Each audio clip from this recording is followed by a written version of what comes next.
The Giants are the Giants, but at least they're not the Jets. Welcome back to the Everything New York Giants podcast with New York Giants fangirl. I'm your host, Adrianna. In today's episode, going to recap the Giants' primetime loss, surprise, surprise, to the Steelers on Monday Night Football. But first, it is Tuesday, October 29th. We are 1 week away from the U.S. presidential election. Please make a plan to vote. Go to vote.gov if you are not sure whether or not you're registered or not. It's a very important election. Make your voice heard. Go out and vote. A lot of states right now are doing early voting. Very important. Get out there, make a plan, and go vote. I think my husband and I are going to go this afternoon. I already know exactly where I'm going, where we have to be, what time the polls are open until. So that's all I'm going to say about that. Go make your voice heard. You have until November 5th. I think the polls close at like 10 p.m. So get on that.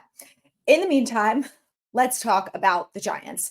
Now, like I always say, I'm usually pretty optimistic going into games.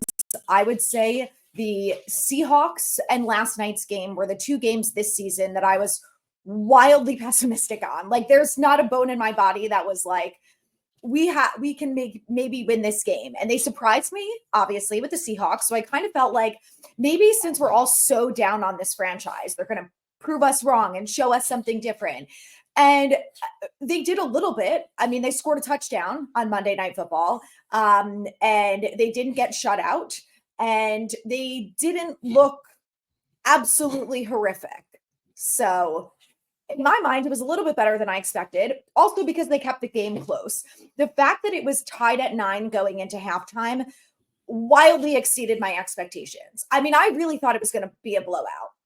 Like, I'm watching the Steelers last week against the Jets, who have this supposedly really good defense, or they did before, they fired their head coach and thought that was going to solve all their problems. But I'm watching them just put up 37 points, and I'm like, we are going to get absolutely roasted by this team. So the fact that it was tied at halftime was pretty amazing.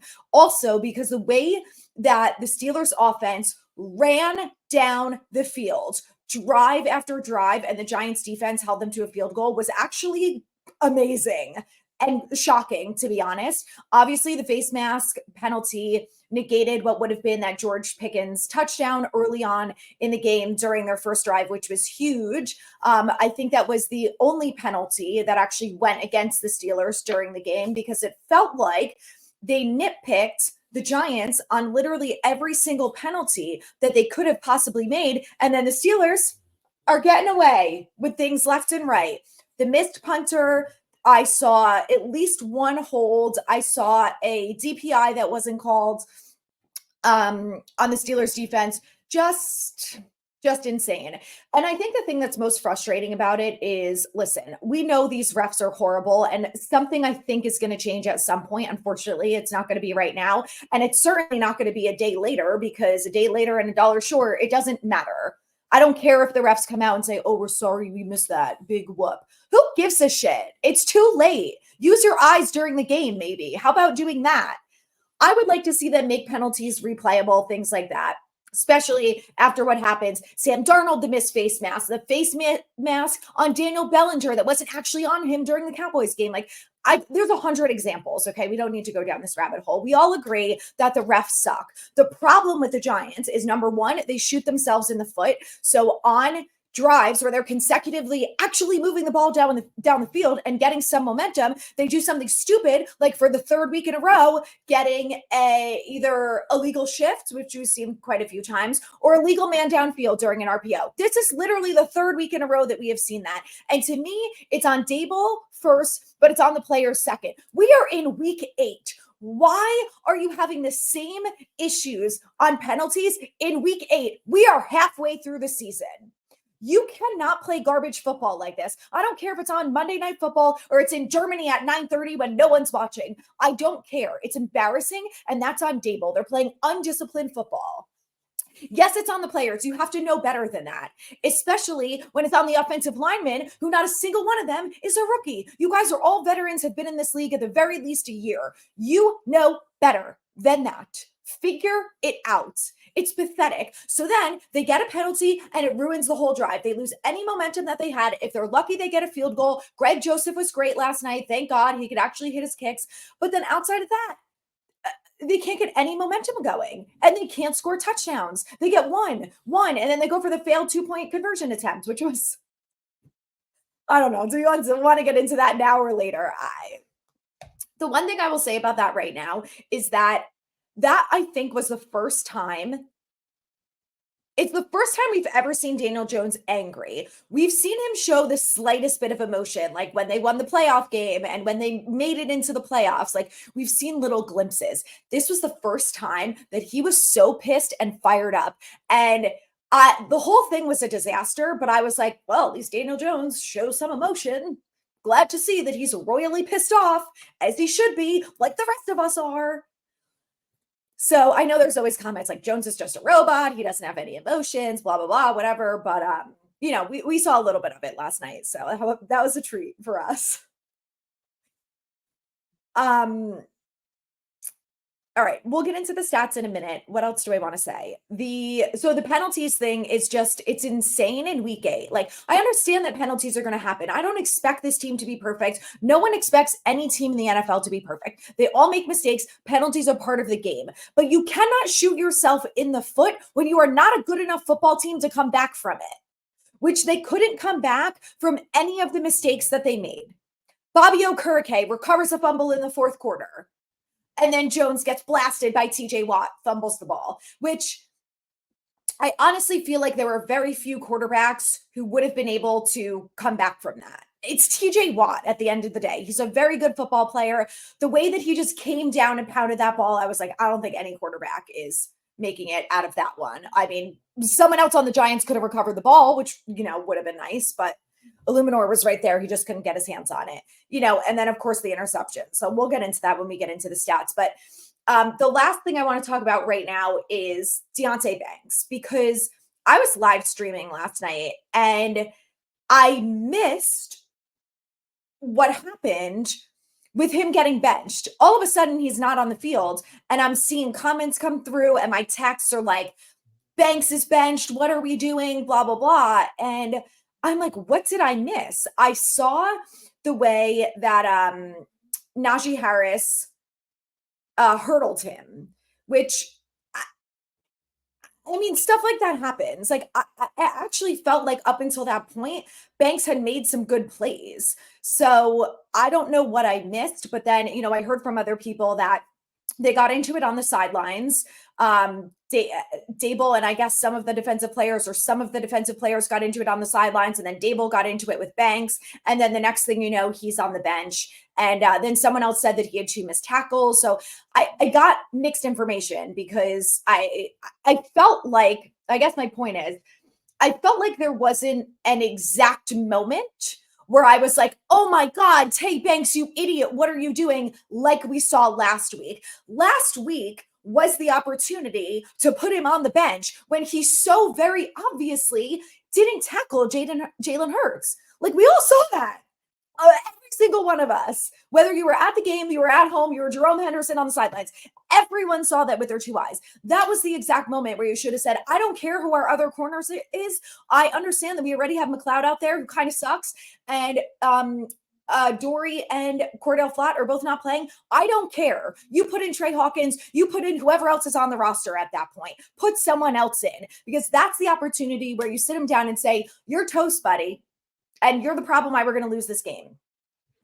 So then I felt like, again, last night, like I just didn't feel like there was a specific moment, because I felt like the Najee thing happened earlier on in the game. And then the next thing I know, Banks is back out there. And then in the third quarter, he's not out there. So I don't really understand the reasoning. I don't understand why last week they couldn't do it when he made this egregious error. And then this time they're like, well, he made a couple mistakes, but none of them were horribly bad, but we're still going to bench him.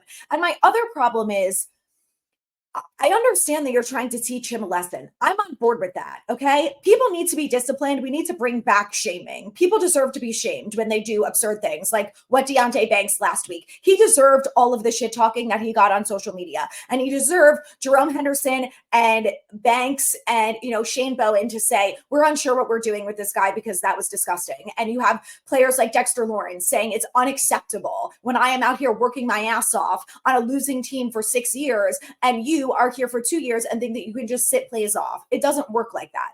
So I understand that. And I like the discipline aspect.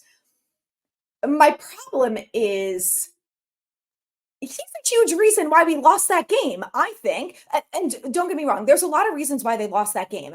But then Pickens is virtually uncoverable for the rest of the game. So now you're giving up these huge chunk plays because McLeod is covering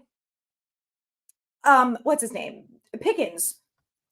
It's not really a great matchup. It's like him on AJ Brown, which we saw last week was a disaster. So I just feel like maybe you could have benched him a couple plays. You could bench him a quarter. He's not a child. Like, I understand you kind of maybe have to treat him like a kid a little bit, but I kind of just felt like they should have benched him for a little bit and then be like, listen, we're going to give you an opportunity to go back into the game to prove yourself and never do this shit again because you're on national television and it's embarrassing for you.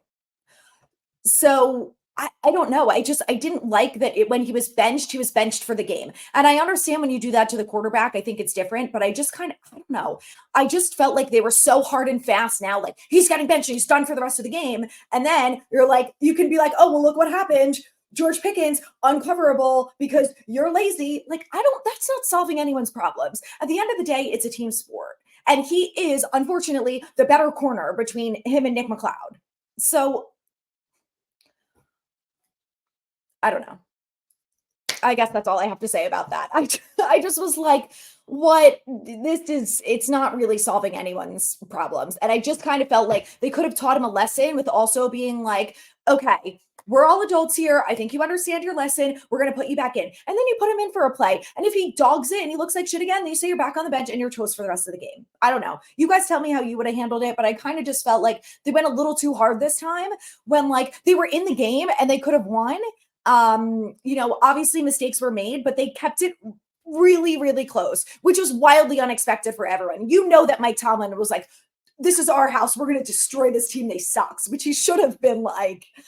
So I don't know. I just felt like the fact that they kept it so close. And now I'm like, I don't know. I don't feel like it's making it a little bit worse, Anyway, let's go through the stats a little bit here because there are some really good defensive stats that I want to talk about.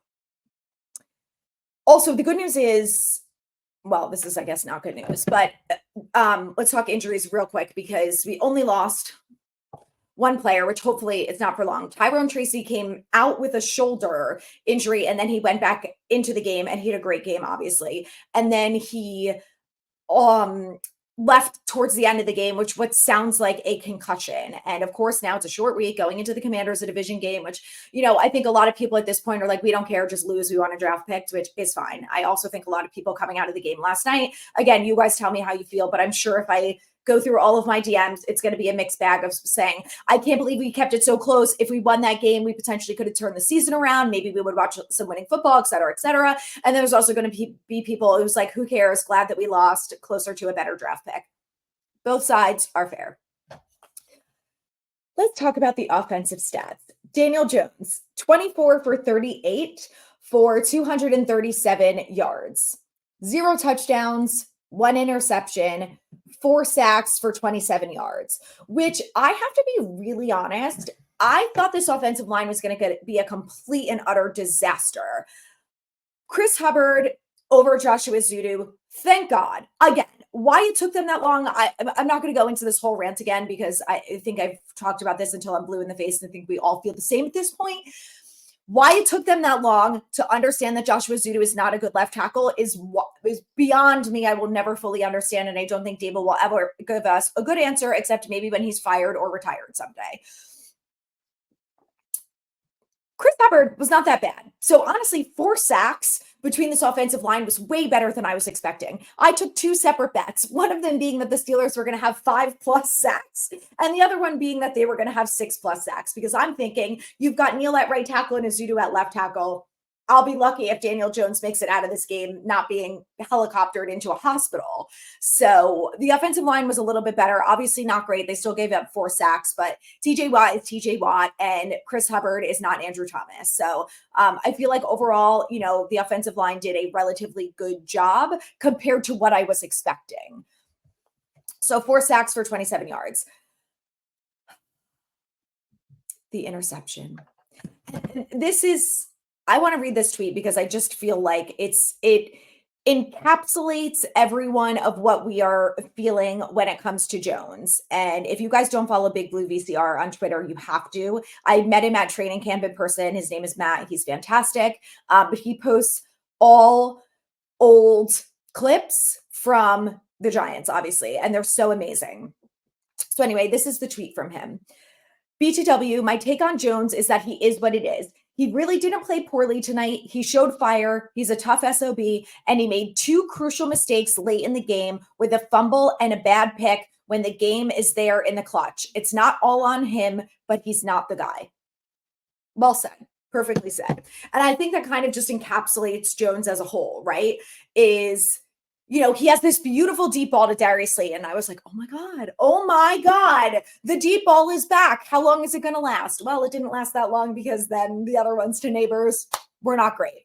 So, it's the highs and the lows, and it just ends up being a mediocre line across the board. So, he has that great throw to him. He's moving the ball relatively well. I think he did a nice job of spreading the ball around. I like that Theo Johnson was involved. I like that we saw Wanzale, of course, Neighbors got a lot of targets. Who am I missing? Tyrone Tracy also had some receptions. Also, Chris Manhertz. I mean, that would have been a touchdown.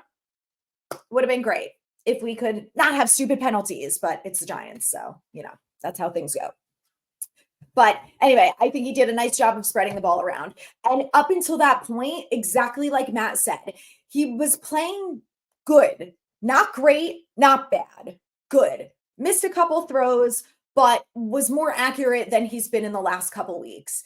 And then back-to-back turnovers. And when the second one, again, with the fumble, it's like TJ Watt is coming at you. I think there are very few quarterbacks who would have been able to hold on to that ball. So I get it. But the interception, it's that stupid thing again where you're banging your head against the wall. Like, why are you throwing that ball? Throw it out of bounds. And I know no one wants to see him take the sack, right? It's enough sacks at this point. You've had 4 sacks for 27 yards or in a crucial point in the game. You don't want to take a 10-yard loss. Well, it's better than a turnover when you're this close to potentially winning the game, or at the very least tying it. So just it's that decision making again that you're just like, dude, what are you doing? Very frustrating. That's all I have to say about him. Let's go to the rushing attack because Tyrone Tracy, he, I think, is the highlight coming out of this game. There are some good highlights on defense too, but we all have been saying, right, we want to see more of Tracy. We all were wondering with Singletary back, what is the split really going to be? And last week was a mess, but this week, Tyrone Tracy, another week where he rushes for over 100 yards. He had 145 yards rushing on 20 carries, averaging 7.3 yards and 1 touchdown. The longest one was 45 yards. And I talked about this on the live, and I talked about this in the preview-ish podcast, if you guys listen, because I was like, this is exactly what Dable's going to do. Okay. We have 3 games in the last, however many, 7 weeks where we were going against really bad run defenses. So what is Dable's game plan? Let's come out and throw the ball around. But no, this time we're going against the Steelers, who have been holding their opponents to only 86 yards or less rushing. This time, let's run the ball and see how it goes. And then they actually ran the ball well. I'm like, great, but why couldn't you do that against bad run defenses? You have to have a good run game in order to help whoever the quarterback is, especially Daniel Jones, knowing that he's the quarterback. But I'm like, why can we not just try and have a balanced run pass offense every single week? It doesn't have to be like that every single week, but can we at least try Just try for it. They didn't run the ball that well against Dallas, but it doesn't mean you don't have to try against the Bengals or the Eagles. Let's wait till the Steelers on Monday Night Football to attempt to run the ball, which good for you, Dable. For once, it worked out. Still didn't win the game, but Tyrone Tracy had a great game. Let's all pray he doesn't have a concussion, because Devin Singletary only had 2 carries for 11 yards and Jones 3 for 1. And my other beef with this game plan is that overall it was better, I think, than what I've seen in the last couple games. I think they did a better job of executing. That's on Jones making good throws, the receivers mostly catching the ball. We're going to get into this in a second. And, having a run game where they can rush for over 150 yards in a game. Why is Daniel Jones not a part of that? Why? I don't want to hear it's because of the injury settlement, because I know for a fact that they do not give a shit about this injury settlement. You can tell the way that Dable comes up with these game plans and the plays that he calls. So I don't want to hear it. He does not give a shit about the injury settlement. Okay. That has nothing to do with anything. You have a mobile quarterback. Use him to your advantage. I don't know how many RPOs there were last night.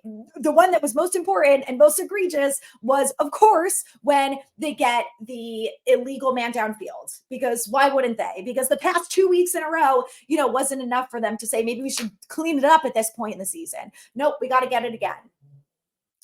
Got to get it again on the RPO. So I would like to see Daniel Jones run more. I know people are going to be like, don't, because of the injury settlement, and I get it. But him also getting sacked is, going to affect his health as well, not just him running. So I don't know. Maybe he's figured out the sliding thing at this point. Who knows? All right, moving along to the receivers. We're already 20 minutes in, so I'm going to go through this kind of quickly. Darius Slayton, over 100 yards, 7 targets, 4 receptions for 108. Malik Neighbors, 13 targets, 7 receptions for 71 yards. Theo was 3 for 4 for 35. Wandale, 5 for 5 for 30. That doesn't happen very often. Devin Singletary, 2 for 3 for 12. Tracy, 2 for 3 for 5. Eric Gray, 1 for 1 for 3. And then Manhurts, 0 for 1, which unfortunate there. Okay. Darius Slayton is Darius Slayton. I know that he's going to make drops here and there. Do they piss me off every single time? Absolutely. But at least am I expecting it in the slightest bit? Yes. When he caught that deep ball down the field, which was the longest at 43 yards, I was like, oh, goddamn. I'm more surprised he actually caught that, because I thought he was going to drop it, which is what happens a lot of the time. So he comes up big sometimes he doesn't. This is Darius Slayton. We all know this about him. Malik Neighbors. I know you are a rookie. I know it. And he's one of the best players on this team. I don't want to give him a hard time, but it is your job to catch the ball, especially when it's in your hands. I don't blame him when Jones overthrows him. Okay. The same thing with Darius. Like, some of the balls that Jones throws are not catchable. I don't expect them to all make acrobatic catches every single time, or one of the few times. Neighbors has made some spectacular catches. So we know that he's capable. He's got the athleticism. Is he going to come down with it every single time? No, no one does. Not even Justin Jefferson. So that's not my problem. My problem is when the ball hits you in the chest, how do you not catch it? How do you not catch it? You were picked number 6 overall. Okay. Number 6 overall. You have to catch those balls. It drives me insane. Okay. 13 targets. And again, out of the 6 that were not caught, I am sure 50% of them were bad balls. Okay. So forget about those. But if he went 10 for 13, okay, it's a different ball game, because likely they came up in big opportunities. It was probably a 3rd down catch. It was probably one that was past 5 yards. Like, every little catch and every little play matters. When Wandale goes 5 for 5 and makes all of those plays, he helped the Giants move the ball down the field, which is something that they've been struggling with, especially him, who's been dropping balls left and right. So everyone just needs to do their part. Even Theo Johnson, 3 for 4. Okay. Like, I just need them to catch the majority. You are professional football players who get paid an ass load of money to play a game. Okay. I know it's hard. I'm not debating that. I'm just saying your number one job is to catch the ball. And when it's in your chest, I'm sorry, you don't have an excuse. You don't have an excuse. If someone got a hand on it, if someone's got their arms wrapped around your waist or you're leaping in the air and the ball's overthrown, fine. When it's in your chest, there are no excuses for that. I don't care. So the receivers, 24 receptions for 264 yards. So again, I don't care who the quarterback is. Next year, when we have a different quarterback, you got to make those catches, okay? Number one, because I expect this next quarterback to be more accurate, who's going to give you a better chance of catching the ball. Number two, when it's in the hands and it's in the chest, you have to catch it, okay? End of discussion. So we know about the fumbles. Jones has one recovered by Pittsburgh, and then Bobby Okereke punches the ball out. Or I don't know if it was him who punched it out, but he recovered the fumble from the Steelers in the fourth quarter, which could have turned the game around. Also, not having that. Okay, real quick, sorry. Before we switch gears to the defense, that going for two call. And listen, I know a lot of people were like, why is Dable going for two? I would never do that. That's fine. I was on board with going for two, and I'm going to tell you why. One of my problems with Dable is the inconsistency with him, where in 2022, he was always aggressive and he was always going for it. And it doesn't always work every time, but I appreciate when a coach is aggressive and is going for it. And sometimes it's going to work and sometimes it's not going to work. Look at Dan Campbell. Okay. It's not always going to work. Dable was aggressive in 2022, and I think that's partially why the Giants had a lot of success. When you convert on a 4th and 2, like the Giants did early on in the game, and you get that confidence and momentum going, it is a huge change. And again, it works or it doesn't work, but when it works really well. So Dable went for it early on the 4th and 2, and I liked that he went for it there. You're playing the Steelers, okay? This is not the Panthers, where maybe you don't have to be aggressive on 4th down, which hopefully you're not in a 4th and 2 situation quite often against the Panthers. This is a Steelers. They are a very good football team. You have to be aggressive if you actually want to try to win football games against a team like them. So I didn't blame him at all for going for it. I just don't understand what the hell happened on that play. And I want to see if I can find this tweet. Okay. Dable was asked about it, obviously.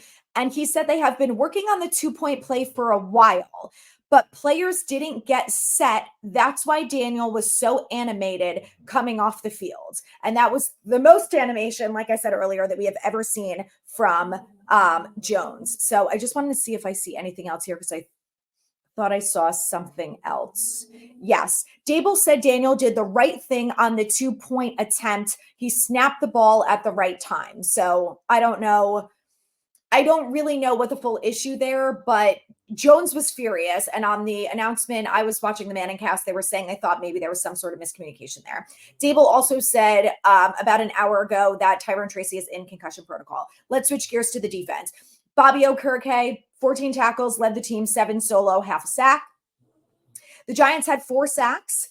Aziz had 2, Brian Burns 1, McFadden half a sack.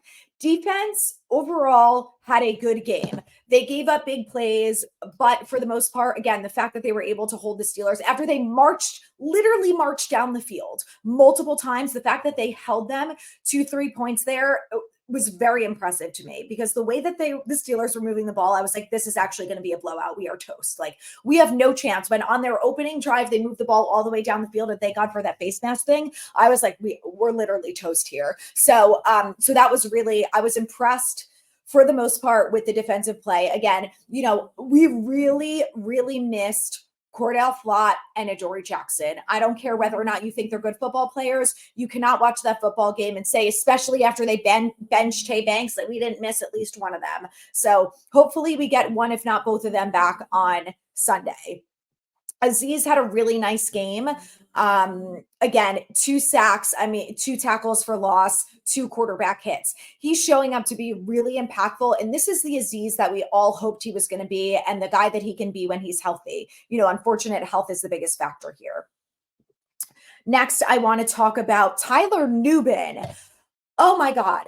His stat line says he only had 4 tackles, 3 of them solo. I just can't believe that, because I feel like the amount of times that I was yelling his name after he made an insane tackle, I was like, this guy's unbelievable. He's playing really well. He had a really nice game last night. Love Tyler Nubin. And again, another rookie, Drew Phillips. So DJ Davidson had 8 tackles behind Bobby O, and then Drew Phillips had 7, them 6 total. He is unbelievable. And with Kayvon being out in the run game, we're obviously missing a big piece there, and they're struggling with the run defense, but Drew Phillips has really turned it on. He's incredible. I love watching him and Tyler Nubin play. These rookies are really doing a nice job. And Dexter Lawrence also had a great game, 4 tackles, 2 solo. I feel like he should have gotten credited for maybe a quarter or a half a sack, but overall, I feel like the defense did a relatively nice job. Isaiah Simmons had a huge pass deflection that came out big. Banks had a pass deflection. And they had 8 quarterback hits, 2 from Aziz, 3 from Burns, who also had a really nice game with a sack too. McFadden had 1, Dexter had 1, and Nacho. So, for the most part, again, a good game from the defense. I think, they did the best they could, missing some key players. And like I said, I really thought the Steelers team was going to absolutely blow us out of the water. And I think the fact that they held them to the 26 points was kind of impressive. Real quick, special teams. Amir Smith-Marset, 3 kick returns for 100 yards. The longest was 47, which was beautiful. Actually, had a really nice return for once. And then he had 1 punt return for 2 yards. Listen, the only thing I ever care about when it comes to punt returns is just to catch the ball. I literally don't care if they fair catch it every time. Would it be nice if we actually had a punt return for a touchdown like the Steelers did last night? Sure, would be great. Won't get my hopes up though. Just fair catch, hold on to the ball. We're good. We're good there. That's all I want. Special teams on that return. Listen, I know the missed call was a joke. The fact that they didn't call interference on the punter was insane. Again, another missed flag there. But can someone tackle, please? Again, like, the team is not good enough to make up for things like that. When there's always going to be missed penalties, unfortunately. That's how this game goes. Make up for it, please, okay? Make a tackle.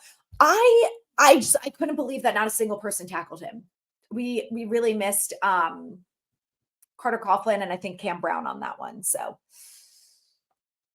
that's all I have to say about special teams. Greg Joseph did a nice job, 4 for 4 on the field goals. The longest was 48 yards and no extra points, obviously, because they went for 2 on the 1 solo touchdown that they scored. So listen, it is what it is with this Giants team. They're 2-6, and that's where we're at. So I will be back later in the week. I will preview the Giants versus Commanders game. I am going to be there on Sunday, 1 p.m. It's going to be a beautiful day. I'm very excited. And, at the very least, the tailgate's going to be fun. So if you guys are going to be there, let me know. I'll be in D3. As always, go Giants. Thanks for listening. Please subscribe, share with a friend. The season is not over, regardless of how things go. I'm going to be here week in and week out. So, on the next episode too, I'll talk about some college players to watch this weekend if you're not going to watch the Giants. So thanks for listening, guys. I'll see you at the end of the week.